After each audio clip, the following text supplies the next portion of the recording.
Bien, mis amados hermanos, que el Señor bendiga a la iglesia del Señor nuevamente.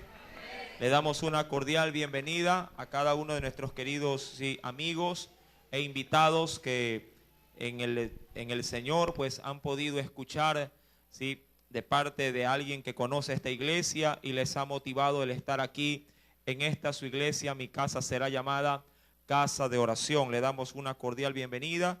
Y esperamos en Dios que sea el Espíritu Santo a través de su palabra la que pueda hablarle a su necesidad. Amén. Vamos a continuar, mis queridos hermanos, con el estudio que se está llevando a cabo los días domingos. En el Evangelio según San Mateo, acompáñenme por favor a las Escrituras. Capítulo número 4. Evangelio según San Mateo, capítulo número 4. Vamos por favor a dar lectura del verso número 12 al versículo 17.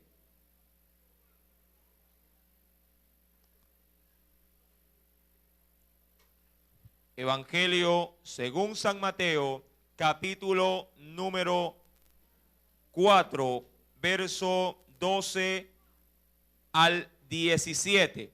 ¿Lo tenemos? Y leemos la palabra de nuestro Dios en el nombre del Padre, del Hijo y del Espíritu Santo. Cuando Jesús oyó que Juan estaba preso, volvió a Galilea y dejando a Nazaret, vino y habitó en Zabulón y habitó en Capernaum, ciudad marítima, en la región de Zabulón y de Neftalí, para que se cumpliese lo dicho por el profeta Isaías, cuando dijo: tierra de Zabulón y tierra de Neftalí, camino del mar, al otro lado del Jordán, Galilea de los gentiles. El pueblo asentado en tinieblas vio gran luz, y a los asentados en región de sombra de muerte, luz les resplandeció. Desde entonces comenzó Jesús a predicar y a decir: arrepentíos, porque el reino de los cielos se ha acercado. Amén. Hasta ahí la lectura de la palabra de nuestro Dios. Inclinemos nuestro rostro y oremos. Amado Dios, en esta preciosa noche, nuevamente, Padre Celestial, estamos sentados a la mesa espiritual. Sé propicio, Padre, ante cada una de las necesidades que tu pueblo, mi Señor, tiene delante de sí. Háblales, oh Dios, por medio de la enseñanza, de la palabra, que sea tu Santo Espíritu redarguyendo a aquel que se mantiene, Padre, en una vida contraria a tu voluntad. Por aquellos que están enfermos, permite, mi Dios, que tu Espíritu ministre sus vidas, sus corazones, y puedan encontrar en ti sanidad. Por aquellos que están débiles, aquellos que están necesitados de fuerzas, Dios mío, provéeselas en esta noche. No dejes, oh Dios, Padre, nada suelto en nosotros. Permítenos más bien en tu poder levantarnos, en tu presencia ser restaurados, y permítenos, mi Dios, en tu reino seguir creciendo y ser, mi Dios, lámparas encendidas que proclaman el poderoso mensaje de salvación. Gracias pues te doy en el nombre del Padre, del Hijo y del Espíritu Santo. Amén y amén. Haciendo un breve resumen de las enseñanzas de los domingos anteriores, recordemos, mis queridos hermanos, de qué manera Jesús luego de haber acatado una orden de Dios, bajando a las aguas bautismales. Obviamente que en ese hecho en particular la palabra del Señor nos anticipa diciendo que una voz del cielo decía acerca de esta acción en su Hijo: he aquí mi Hijo amado en quien tengo complacencia. Posterior a ese evento, la Biblia también nos ha podido detallar de qué manera el Espíritu Santo, guiando a Jesús al desierto, lo involucra en un tiempo de oración, absteniéndolo de ingerir alimentos. Es decir, que el Señor ingresó en un ayuno de 40 días y 40 noches. La Biblia también nos ha enseñado de qué manera en ese periodo de oración, al término, el tentador, es decir, el diablo, confrontó a Jesús para ponerlo a prueba, y de esa manera tratar de vencer y tratar de desviar el propósito de Cristo para lo cual Él fue enviado. Pero la Escritura también nos anticipó de que Jesús, venciendo toda provocación del enemigo, salió vencedor de esas tentaciones y ahora victorioso retorna, dice en el versículo número 12 del capítulo 4, retorna nuevamente a los suyos para empezar su ministerio. Y es justamente en esta temática que vamos a escudriñar la palabra de nuestro Dios. Verso número 12. Cuando Jesús, dice la palabra, oyó que Juan estaba preso, volvió a Galilea. Recordemos, mis queridos hermanos, que Jesús venía lleno del poder del Espíritu Santo. La prueba en el desierto no solamente era para vencer, diríamos, los aspectos carnales, es decir, en cuanto a la carne de Jesús, ya que el enemigo se aprovechaba de cualquier situación, sino que también era para poder ser llenado y dirigido por el Espíritu Santo. La Escritura menciona en el verso número 12 que cuando Jesús oyó que Juan, es decir, Juan el Bautista, estaba preso, volvió a Galilea. La Escritura, de hecho, los evangelios mencionan que Juan el Bautista, luego de haber exhibido a Jesús como el Cordero de Dios que quita el pecado del mundo, posterior a eso, Juan el Bautista confrontó al rey Herodes, haciéndole notorio que éste se encontraba viviendo en fornicación, en adulterio. Ese mensaje a este hombre le costó la cárcel. Y la Biblia menciona que cuando Jesús escuchó de que Juan estaba en la cárcel, retornó, dice, a la región de Galilea. Verso número 13. Y dejando a Nazaret, vino y habitó en Capernaum, ciudad marítima, es decir, una ciudad costera, en la región de Zabulón y de Neftalí. Estas regiones que se conocen como Zabulón y Neftalí no eran otra cosa más que pertenecientes a las 12 tribus de Israel. De hecho, Zabulón era uno de los hijos de, vendríamos a decir, de Jacob, juntamente con Zabulón. Cuando Israel fue repartida en medio, de la tierra prometida, dos de sus hijos tuvieron posesión en estas regiones costeras. Pero justamente estas dos tribus, que luego fueron dos grandes ciudades, tuvieron penosamente un declinar. Es decir, un apartamiento de los mandamientos de Dios. ¿Por qué? Porque siendo ciudades costeras, tenían la facultad de recibir a muchos extranjeros y fomentar de esa manera el comercio. ¿Y eso qué tiene de malo? Usted me diría, amado hermano, tanta era la gente que frecuentaba esas regiones que la gente se dedicó más a comercializar, se dedicó más a los negocios que a buscar la dependencia de su Dios. Y de a poco todos sus habitantes comenzaron a olvidarse de que fue Dios el que los puso en ese lugar para gloria de su nombre. Esa corrupción que se fue sumando día a día es la que es notoria en el versículo número 16, donde nos dice la Biblia: el pueblo asentado, dice aquí, y ve la condición, en tinieblas vio gran luz. ¿Refiriéndose a quién? Refiriéndose a Jesús.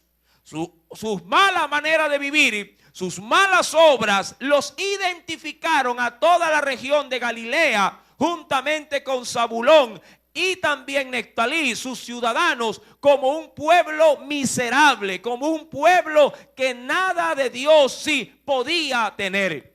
De hecho, muchos dijeron de Jesús, posteriormente lo vamos a analizar en el estudio, sí, qué de bueno, decían los fariseos y los escribas, qué de bueno, sí, habrá de venir de Galilea. ¿Por qué? Porque esa región, tal como se lo ha mencionado, no tenía ni el más mínimo deseo de volverse a su Dios.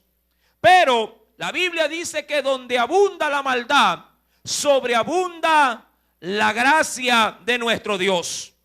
Verso número 15. Tierra de Zabulón y tierra de Neftalí, camino del mar, al otro lado del Jordán, es decir, del río Jordán, Galilea de los gentiles. El pueblo asentado en tinieblas vio gran luz, y los asentados en región de sombra de muerte, luz les resplandeció. Y aquí vamos a concentrarnos en esta noche.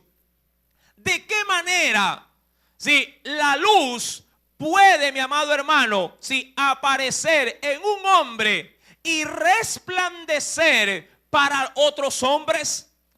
Amados hermanos, la Biblia menciona con total claridad que estas regiones estaban asentadas en sombra de muerte.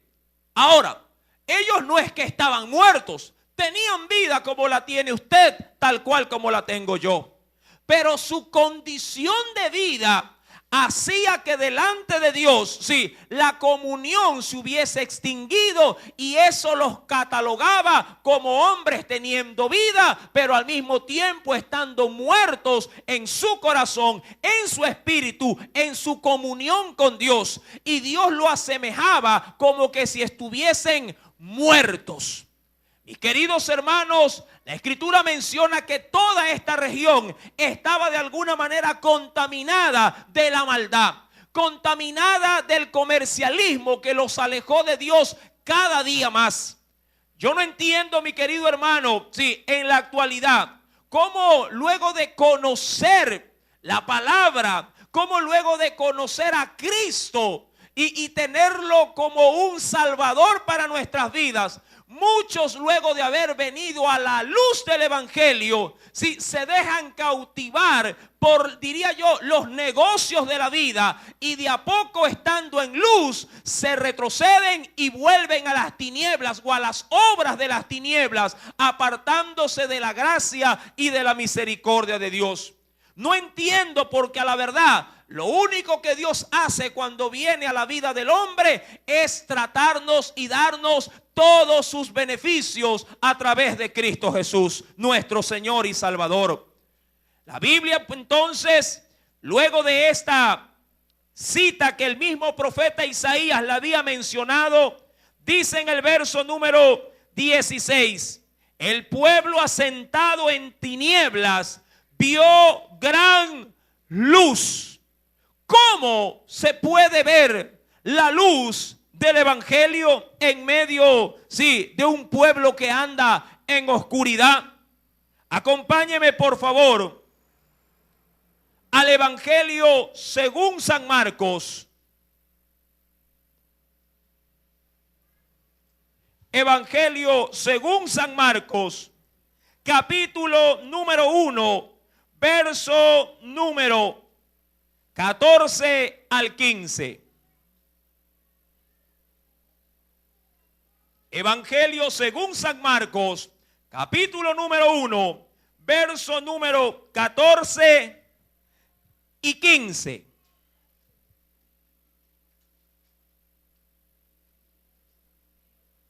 ¿Lo tiene?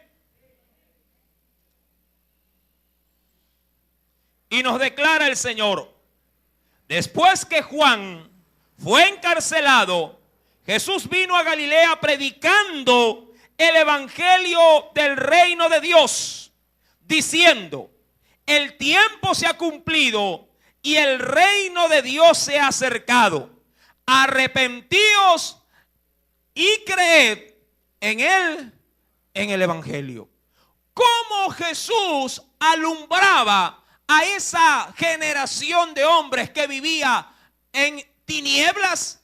El punto del verso número 15 lo declara: el tiempo se ha cumplido y el reino de Dios se ha acercado. Arrepentíos y creed en el evangelio. Anticipando, mi amado hermano, en el verso número 14, que lo hacía ¿de qué manera? Predicando el evangelio. Verso 14 menciona: iba, dice, a Galilea predicando el evangelio del reino de Dios.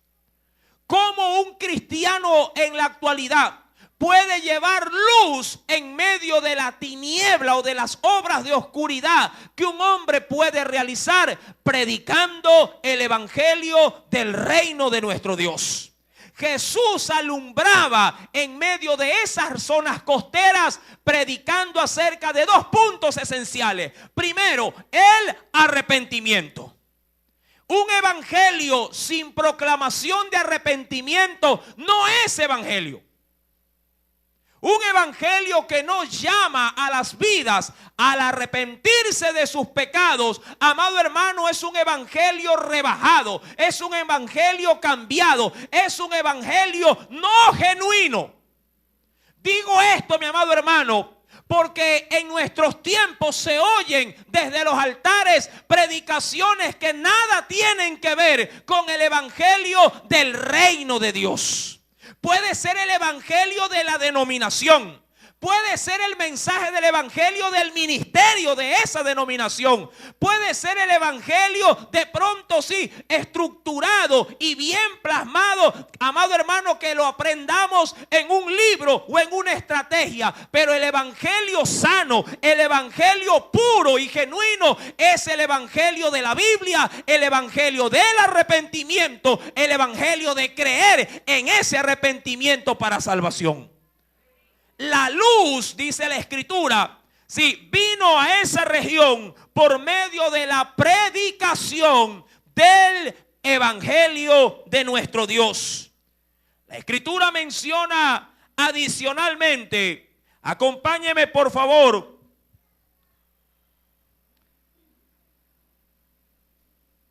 en la carta de Tito. Carta de Tito, capítulo número 1. Veamos de qué manera la palabra corrobora lo dicho.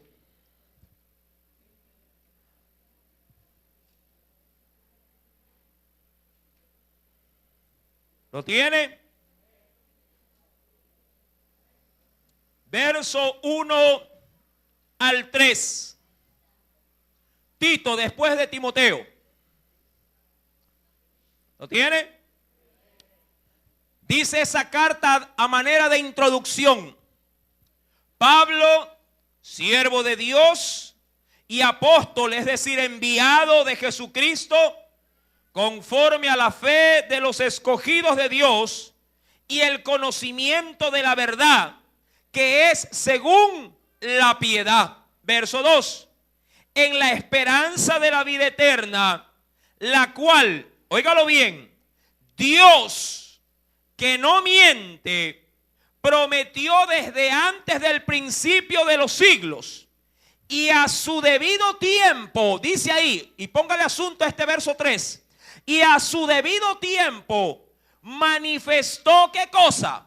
Su palabra. ¿Por medio de qué? Por medio de la predicación, recuerde que predicar es proclamar, por medio de la predicación que me fue encomendada por mandato de Dios nuestro Salvador. ¿Qué predicaba Pablo? ¿Qué predicaba Juan el Bautista? ¿Qué predicaba Cristo? ¿Qué es lo que se escuchaba de sus labios a la hora de confrontar a la sociedad, al mundo? Un evangelio de arrepentimiento. Y si hay un evangelio de arrepentimiento, es porque hay también un mensaje indicándole a la gente que la gente está en pecado y que si no se arrepiente de esos pecados, condenación hay para el pecador. Cuando se habla de arrepentimiento, se habla de ofensa, se habla de culpabilidad, se habla, mi amado hermano, de que nuestra relación no está bien con Dios. Cuando alguien tiene la oportunidad de tener a una persona así al frente y que está llena de ansiedad, llena de pronto de preocupación, de querer saber por qué tantos males en su vida, es tiempo pertinente de predicar un evangelio de arrepentimiento. El arrepentimiento produce, mi amado hermano, como consecuencia final, restauración a nuestras vidas. Porque cuando uno se arrepiente, entonces vuelve a estar en paz con Dios. Cuando uno se arrepiente, logra tener comunión, logra tener cobertura, logra tener una relación con su Padre Celestial. Un evangelio que no lleva arrepentimiento no es evangelio. La Escritura menciona, si volvemos por favor al evangelio según San Mateo, verso número 17.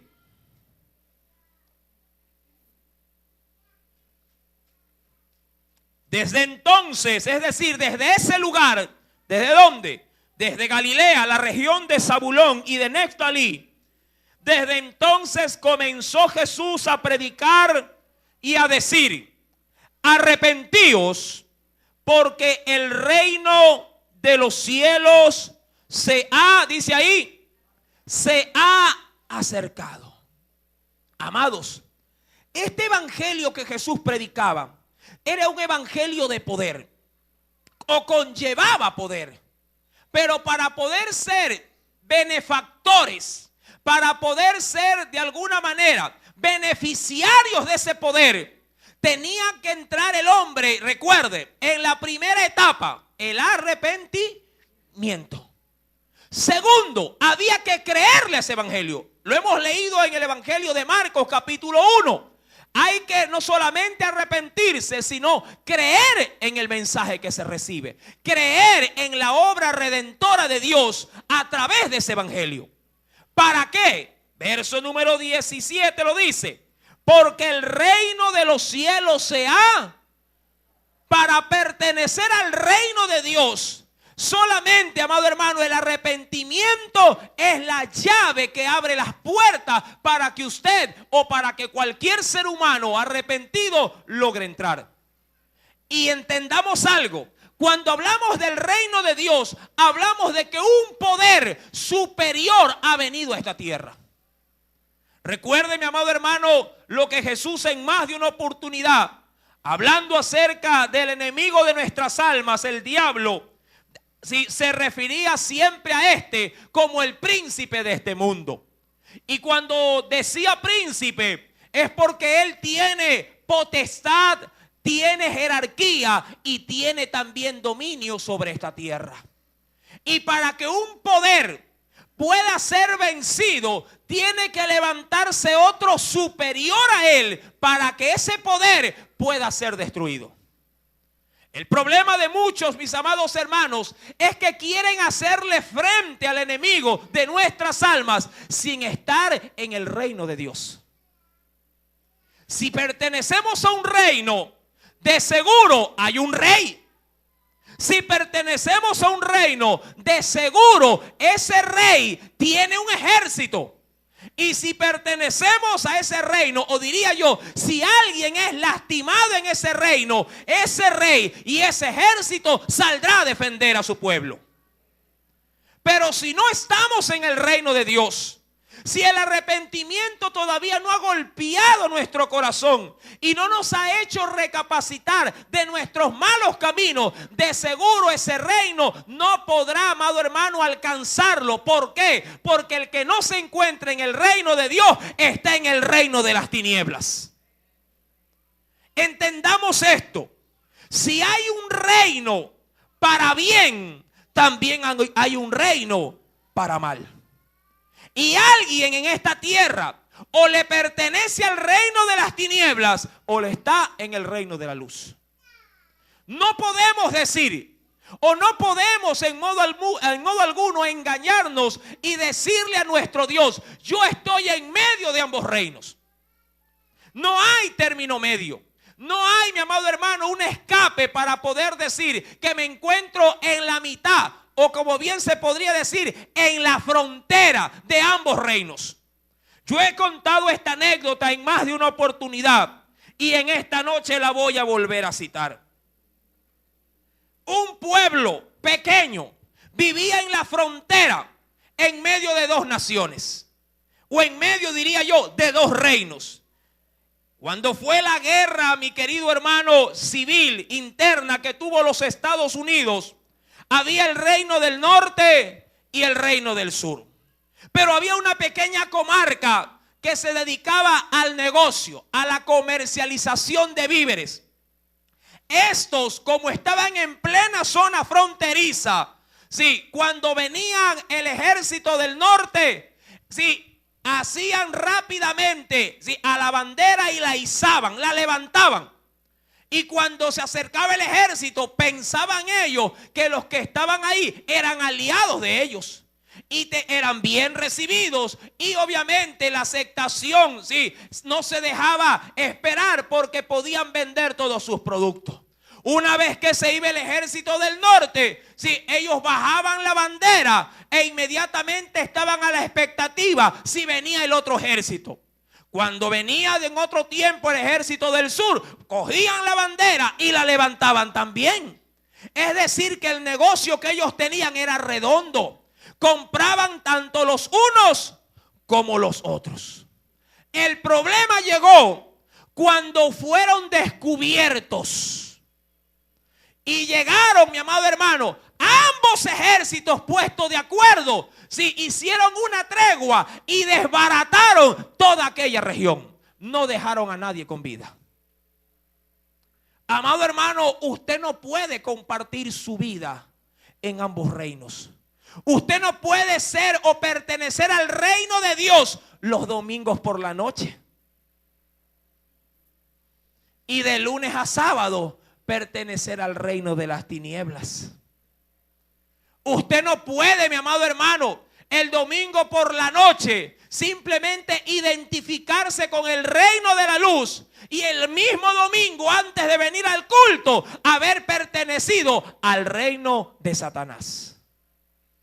Dice la escritura que de una misma vertiente no puede salir agua dulce y agua salada. O somos dulces o somos salados.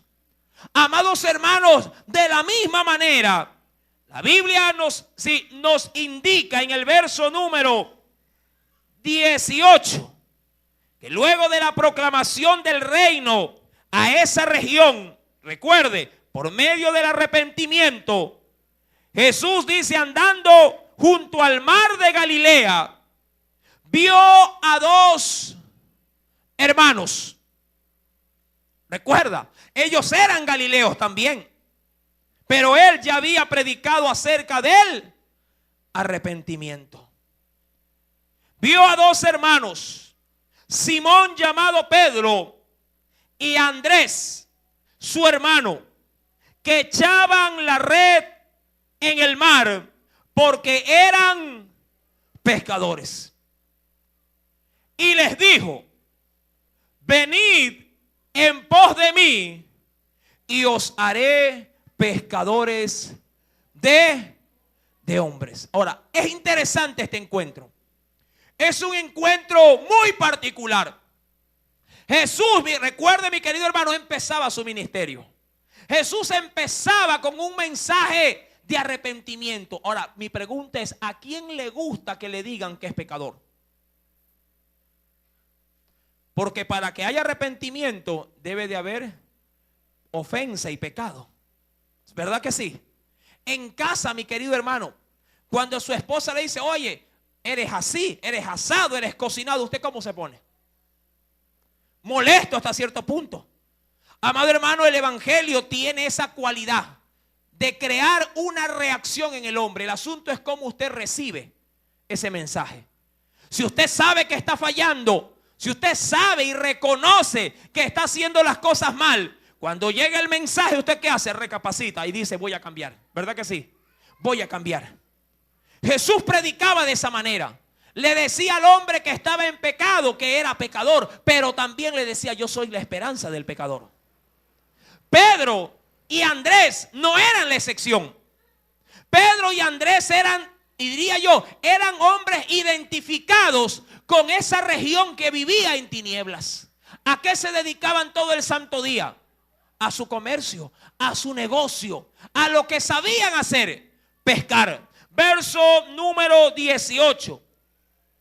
Llamado, dice ahí, verso 18, andando Jesús junto al mar de Galilea, vio a dos hermanos, Simón llamado Pedro y Andrés su hermano. Ellos, dice la Biblia, echaban la red en el mar porque eran pescadores. Y les dijo, venid en pos de mí y os haré pescadores de hombres. Verso 20. Ellos entonces, dejando al instante las redes, dice ahí, le siguieron. Acompáñeme a otro versículo bíblico, por favor. Evangelio según San Lucas.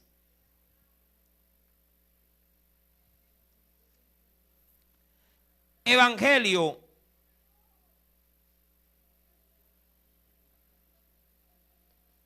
según San Lucas. Usted dirá, qué fácil, ¿cómo los reclutó de manera inmediata? Lo tiene ya Lucas capítulo número 5. Algo pasó para que estos hombres cambiaran de manera abrupta su profesión de la noche a la mañana. Oiga, si algo yo he escuchado en todos estos años, si algo yo he visto en la gente en este tiempo que tengo sirviéndole al Señor, es que muchos se deciden seguir a Cristo cuando algo importante les llega a pasar en la vida. Muchos esperan, por ejemplo, accidentes. Muchos esperan rupturas familiares. Muchos esperan desgracias para poder levantar cabeza y ellos consideran y dicen, he vuelto a nacer, pero ahora mi vida va a ser diferente. En la vida de Pedro y en la vida de Andrés no fue la excepción. Jesús, sí, para el llamado que les va a hacer, algo había sucedido que Mateo lo obvia, pero Lucas lo expone. ¿Qué les pasó a este par? Vamos a Lucas capítulo 5. Recuerda que Jesús está en la región, sí, donde las tinieblas tenían enceguecido a todos los pobladores. Aconteció que estando Jesús junto al lago de Genesaret, el gentío se agolpaba sobre él para oír la palabra de Dios. Recuerda la predicación. Y vio dos barcas que estaban cerca de la orilla del lago. Recuerda que ahí esa era una región de pesca. Y los pescadores, habiendo descendido de ellas, lavaban sus redes. Entre ellos, ¿quiénes ustedes creen que estaban? Pedro y Andrés, eran hermanos. Versículo número 3. Y entrando en una de aquellas barcas, la cual era de quién. Ahora me encanta. Jesús no escoge cualquier barca. Escoge la barca en la que él habría más tarde de tratar. Y esto es importante, amado hermano. Eso se llama providencia. Eso es providencia de Dios. Mire, Jesús pudo haber escogido, ¿usted cree, estando en un lugar costero, cuántas barcas usted cree que hay? Y recordándole algo, en la actualidad hay diversidad de trabajos, ¿verdad que sí? Pero en aquel entonces, una de las principales fuentes de trabajo era la pesca.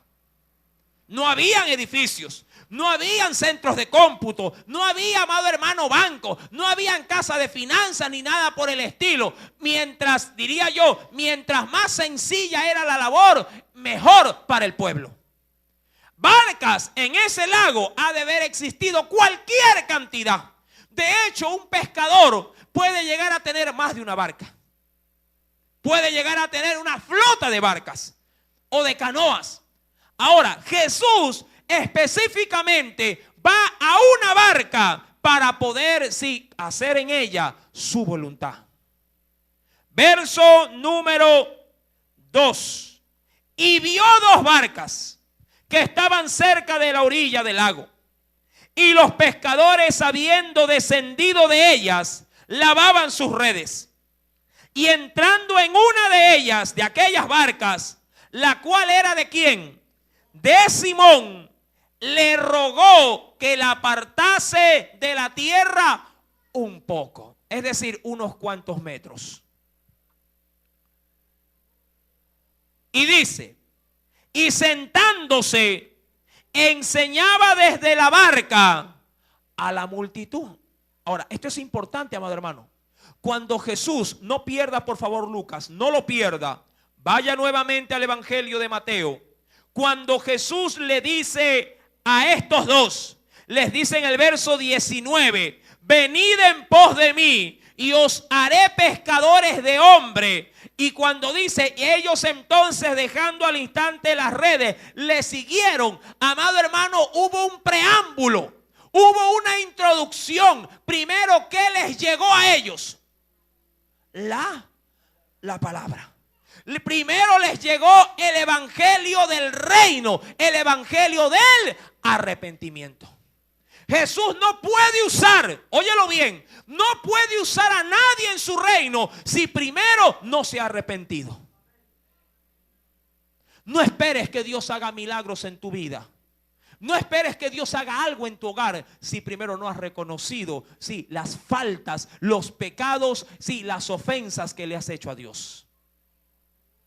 Imagínate, mi querido hermano, un esposo queriendo estar contigo en la intimidad por la noche, luego de que todo el día te ha maltratado y te ha ofendido. ¿Estarías tú dispuesto a demostrar amor? Muy difícilmente.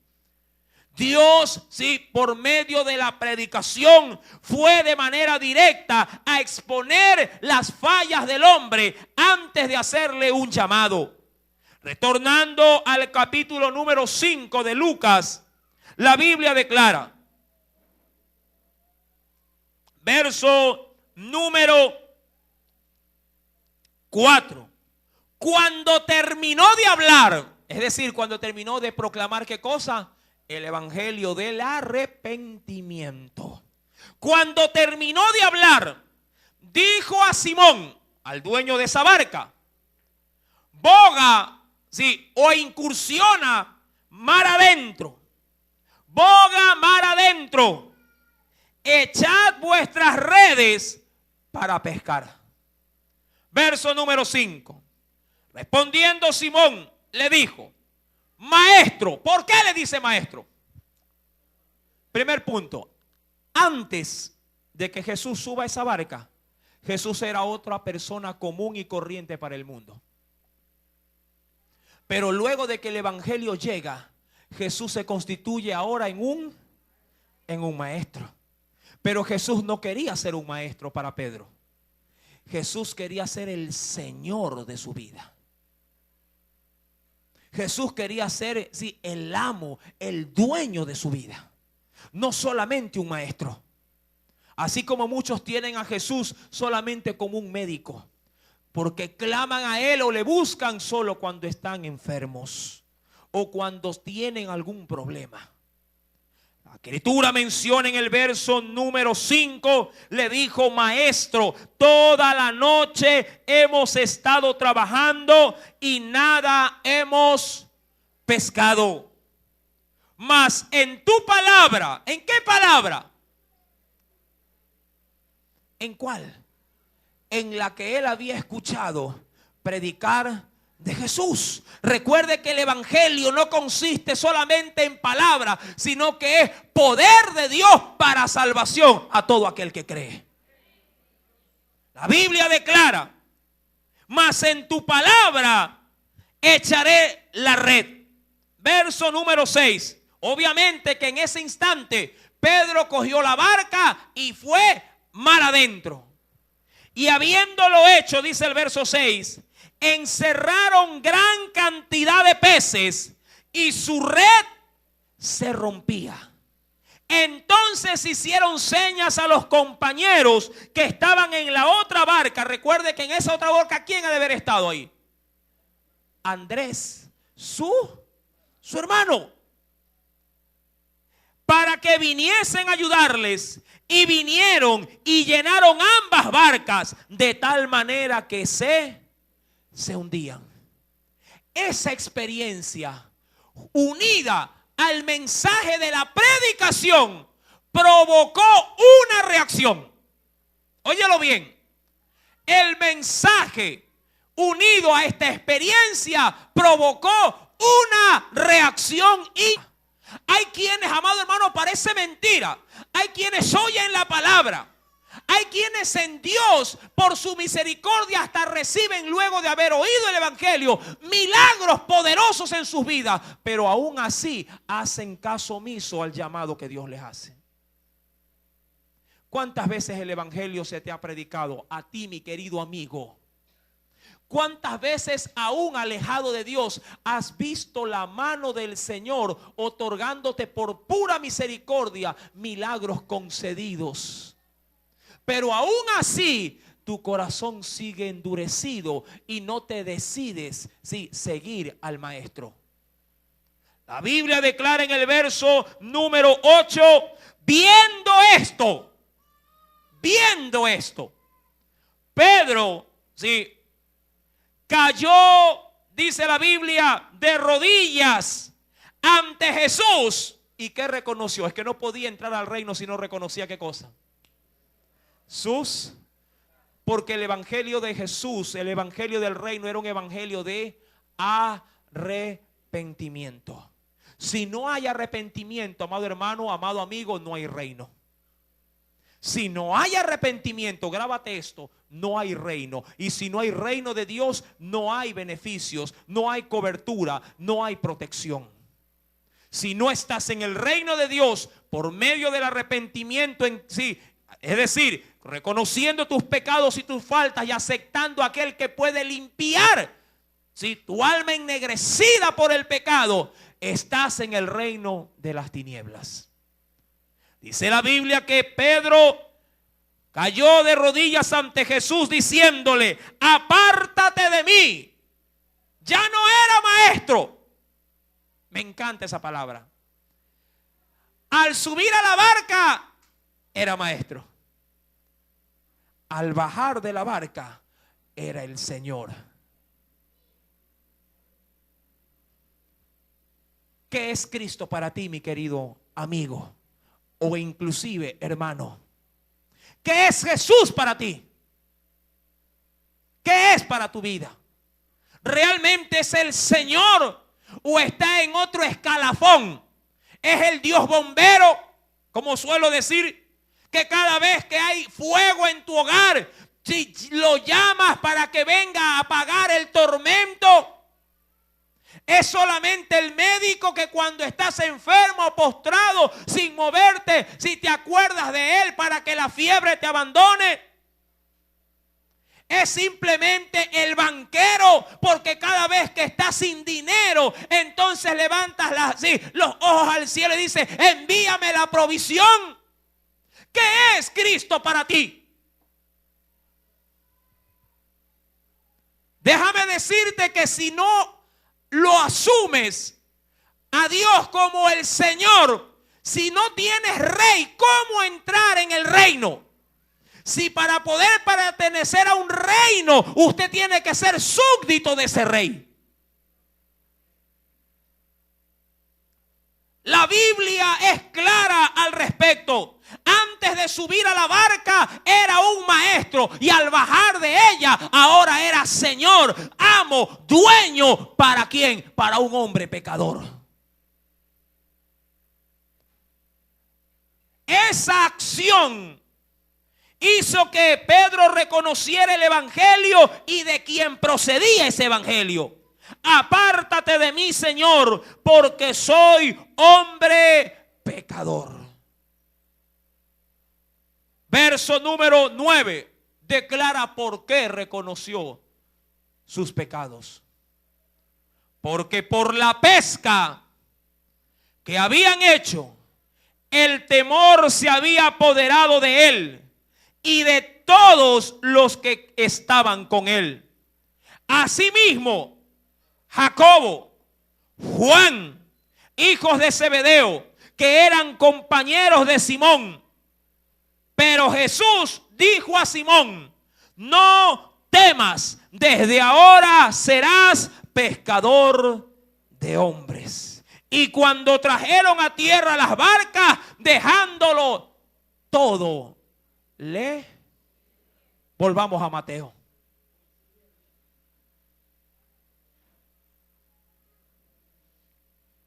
Capítulo 4, verso número 18 y 19. Andando Jesús junto al mar de Galilea, vio a dos hermanos, Simón llamado Pedro y Andrés su hermano, que echaban la red en el mar, porque eran pescadores. Y les dijo: venid en pos de mí, y os haré pescadores de hombres. Recuerde el antecedente. Cuando Jesús les ha de haber anunciado que vengan en pos de él, antes o después del milagro. ¿Cuándo? Antes o después. ¿Cuándo los llamó? Antes o después. Adivine, después. Antes, ¿qué era? Era solo un maestro.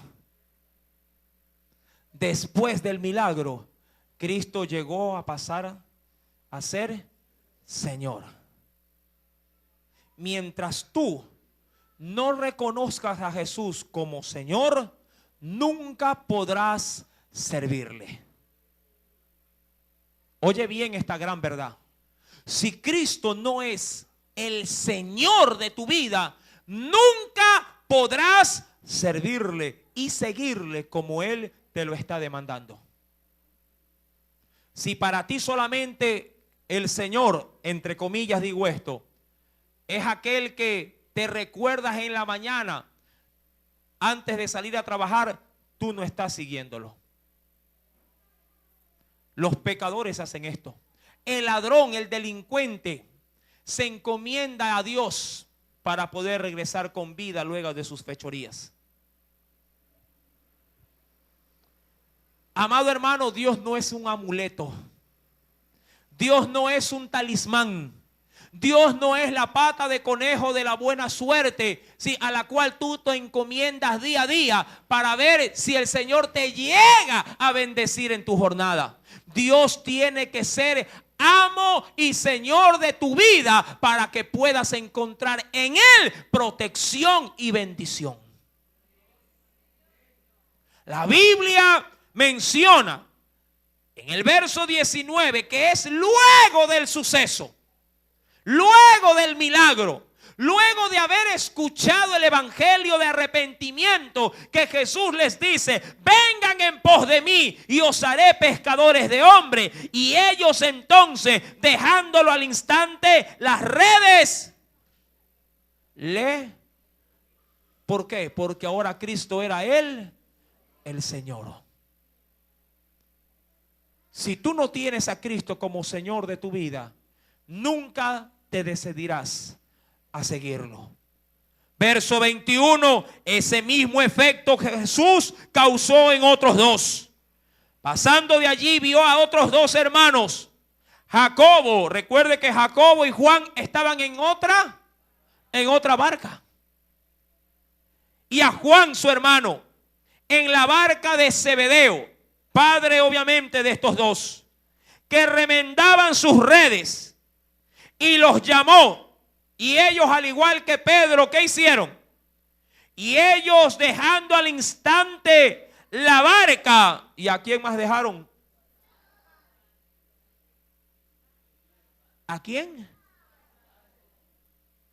Jesús dijo: el que no dejare padre, madre, hermanos, y póngale cualquier cosa por mí, no es digno. ¿De qué cosa?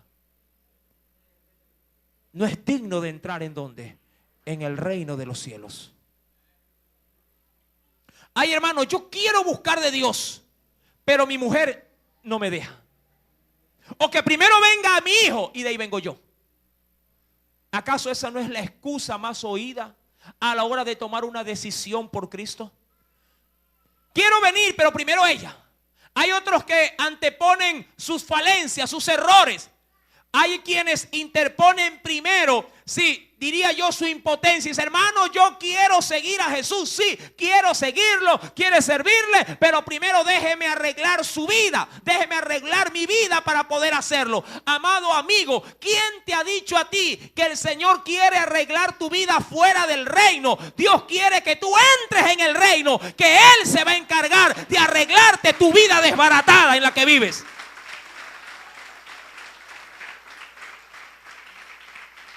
Los sanos no tienen necesidad de médico, sino los enfermos. Y Cristo vino por los enfermos de este mundo.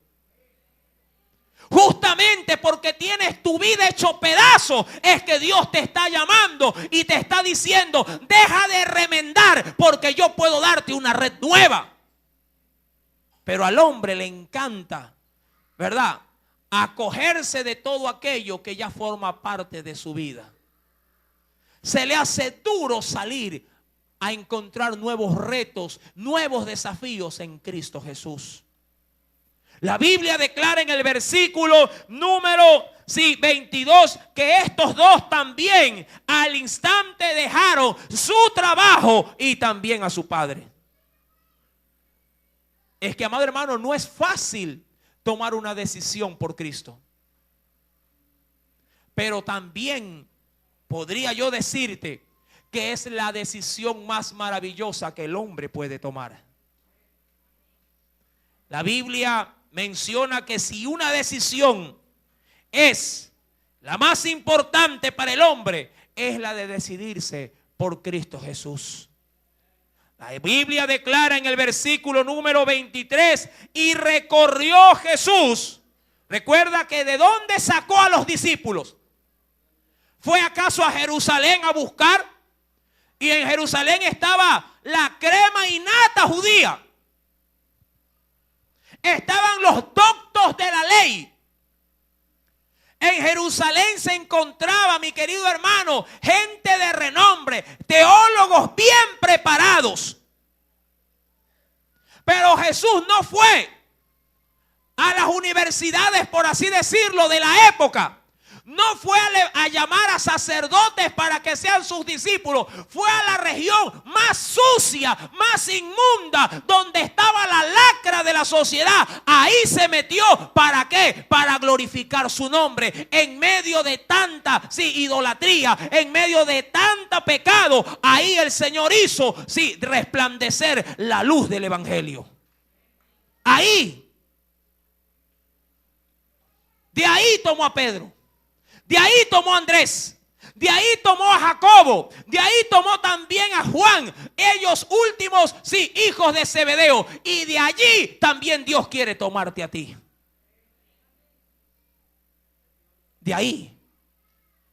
No le digas a Dios: déjame arreglar mi vida para buscarte. Deja que Él se encargue de arreglar lo que tantos años vienes cargando en tu vida y no has podido todavía resolver. La Escritura menciona, verso número 23: y recorrió Jesús toda Galilea, enseñando en las sinagogas, de ellos. Recuerda que una sinagoga era un centro religioso, sí, a manera de un nexo, sí, que se desprendía del templo principal de Jerusalén. Eran iglesias pequeñas. Y predicando el evangelio del reino, sanando toda enfermedad y toda dolencia en el pueblo. Eso tiene el evangelio. Eso tiene el mensaje del reino. Tiene poder. Si Satanás ha venido a robar, a matar y a destruir, Cristo ha venido para deshacer o echar abajo todas las obras del diablo. Pero es dentro del reino, no fuera de él. Es dentro del arrepentimiento, no fuera del arrepentimiento. Si reconoces tu pecado, si realmente reconoces la ofensa que has hecho, que has cometido a lo largo de tu vida, y le permites a Cristo ser, recuerda, no el maestro, ser el Señor de tu vida, entonces las puertas del reino se abren para ti y para los tuyos. No lo hagas por los beneficios del reino. Hazlo por el dueño del reino. Hazlo, mi querido amigo y hermano apartado. Hazlo porque Dios se ha complacido en venir hoy a buscarte a ti, que estás en la barca remendando tus redes. Deja de remendar. Deja de juntar una moneda con otra para tener para un pan. Deja de rogarle y de llorarle a tu marido, de guindarte en las piernas de él para que no te deje abandonado con un chorro de hijos. Mejor arrodíllate delante del Dios del universo. A Él tus lágrimas, a Él tu dolor, a Él tu queja, y Él transformará todo aquello adverso para bendecirte a ti.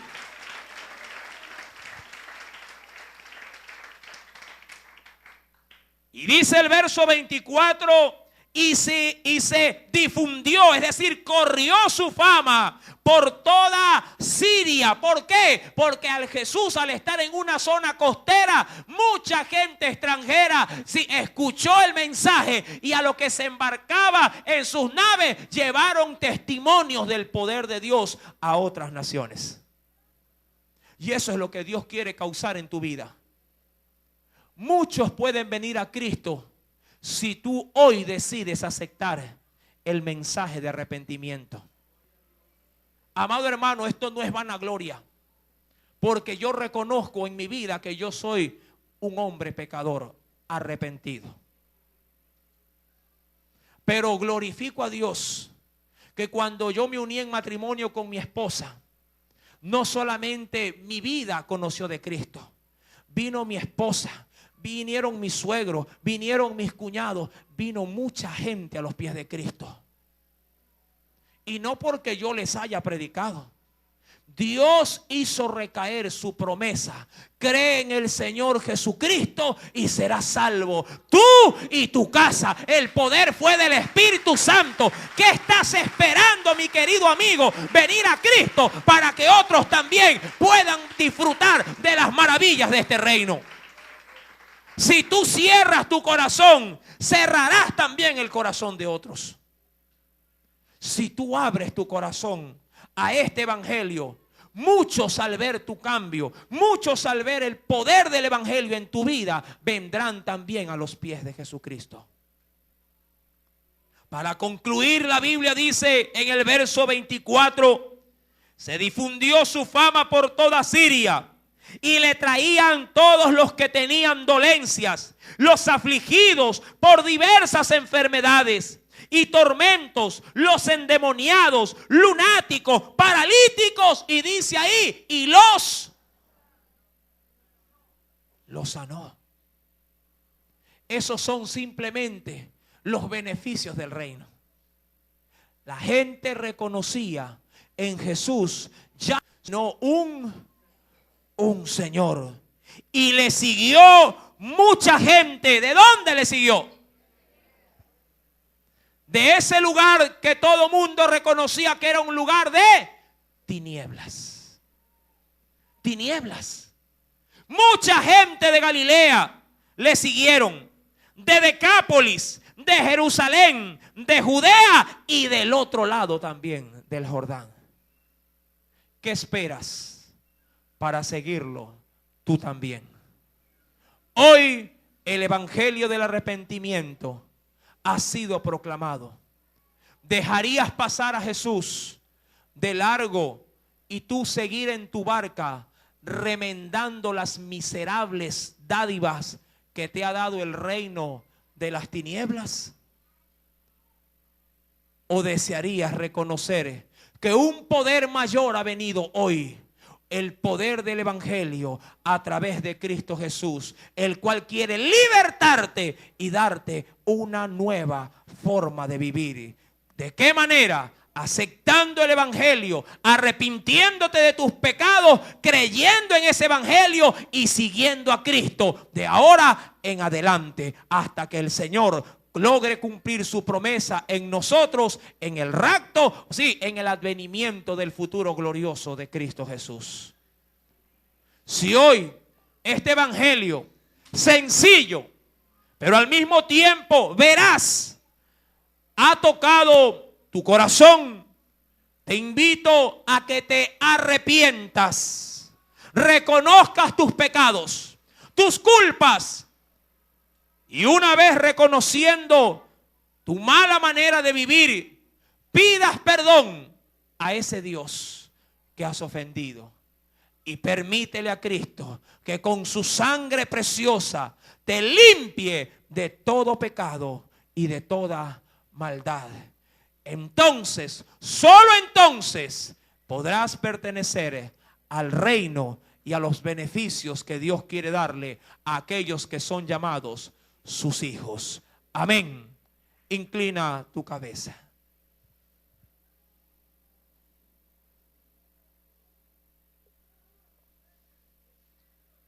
Amantísimo Padre Celestial, en esta gloriosa noche, el evangelio de Jesús ha sido proclamado con total libertad. Sencillo, no le he añadido ni le he quitado, tal como está escrito, ha sido proclamado a los hombres. Es verdad, las tinieblas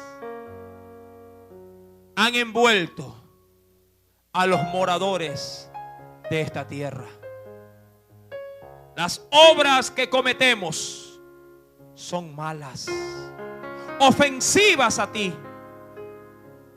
Y tú en misericordia y piedad haces resplandecer el sol sobre buenos y sobre malos. Pero hoy he entendido que el hecho de que yo haya visto en mi vida una pequeña luz de tu misericordia no implica que esté en la gracia de tu perdón y de tu reino. Es por ello, oh Dios, que hoy reconozco mis pecados y confieso delante de ti mis ofensas. Dígale en esta noche sus ofensas a Dios. El hombre no tiene por qué saberlas, pero Dios sí.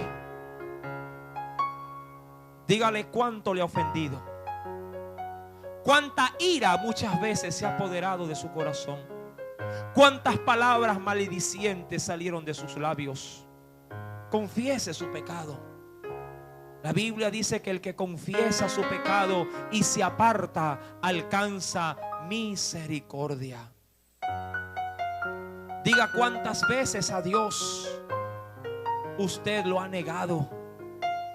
Cuántas veces se ha avergonzado de abrir sus labios para compartir el evangelio. Dígale ahí a su Señor cuántas veces le fue infiel a su esposa o aún a su esposo. Cuántas veces fue rebelde con su padre, con su madre. que inclusive llegó hasta levantarle la mano. Sea sincero delante de Dios. Ese rencor guardado por años, esa falta de perdón que viene aguijoneando su vida día a día y que le hace vivir en amargura y no en libertad, dígale a su Dios: en esto te ofendí, en esto he hecho lo malo. En ese maltrato continuo a su pareja, Dios es amplio en perdonar. Dios es amplio en extender su misericordia. Hoy Dios quiere que tú vuelvas a su presencia. Oh mi Dios, dígale en esta hora: yo reconozco todas estas ofensas y me duele el haber pisoteado tu palabra. No la conocía, pero hoy me ha sido predicado este evangelio y he logrado entender que mi vida, al igual que los moradores de Galilea, andaban en sombra de muerte. Hoy Cristo me ha resplandecido. Hoy Jesús, con su evangelio de arrepentimiento, ha llamado a mi corazón. Y lo abro, Señor. Abro mi corazón y te invito a que seas no un maestro, no un doctor, no un proveedor, sino el Señor, el dueño, el amo de mi vida. Te entrego mi vida, Señor. Tómala. Ayúdame, Señor, porque no será fácil y necesito de ti para ganar cada lucha. Oh Dios, en tu reino me veo ahora. En tu reino, oh Dios, voy a seguir. Te suplico, Padre Celestial, que hagas la obra de escribir mi nombre en el libro de la vida del Cordero de Dios que quita el pecado del mundo. Hago, oh Dios, esta proclamación con total libertad y con todo mi entendimiento. Te lo pido en el nombre de Jesús y te doy gracias. Amén y amén. Mis queridos amigos o hermanos que han podido reconciliarse con el Señor, a partir de hoy el Señor, al igual que a Andrés, al igual que a Pedro, a Jacobo o a Juan, le dice: sígueme, porque haré de ti pescadores de hombres. Permítale al Espíritu Santo que lo comience a guiar, porque Él lo llevará así por el camino de la vida. Amén. La gloria sea para el Padre, para el Hijo y para el Espíritu Santo. Alabémoslo con alegría. Aleluya.